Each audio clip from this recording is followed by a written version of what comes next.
Ego, a person's sense of self-esteem or self-importance, the part of the mind that is responsible for reality testing and a sense of personal identity.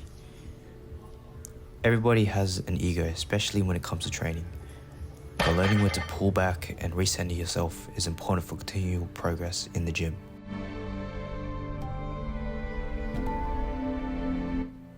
In the midst of October, I was having one of the best training sessions I've ever experienced. My focus was on point and the weight was moving fast. I managed to hit all-time records for my squat and bench, but not without its consequences.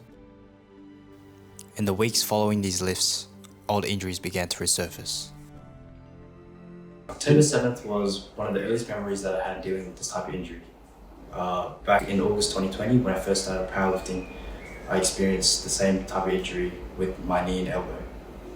However, back then, I sought help earlier on to prevent any further injury from happening. However, this time my ego got in the way. I decided to train through my injuries week after week. October 7th was when I hit my PR of 122.5 on my bench.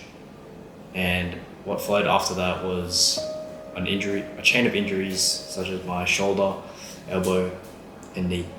I knew 200 would be a high possibility in training with how fast everything was moving.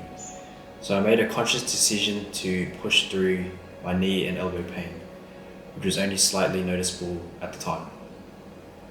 This was until October 24th when I hit my squat PR of 200 kilograms. At the time of conquering this milestone, I felt a lot of joy and happiness from hitting that lift. But following the weeks after, my body physically started to decline. Following my squat PR, I noticed that my elbow and knee pain was getting increasingly worse.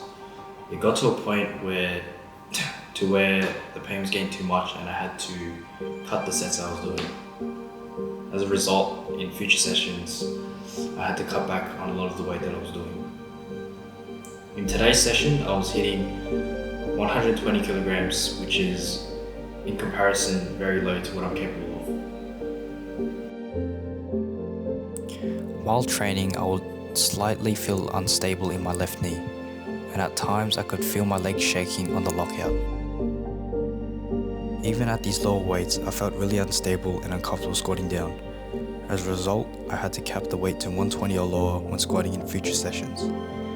This lowered my confidence in myself and caused me to become demotivated when training.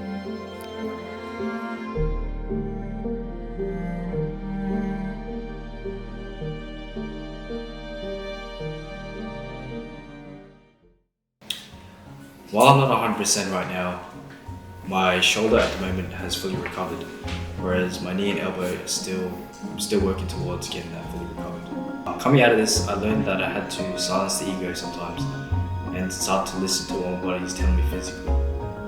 Training for a PR is cool, but your main goal should be longevity in whatever you do. Good.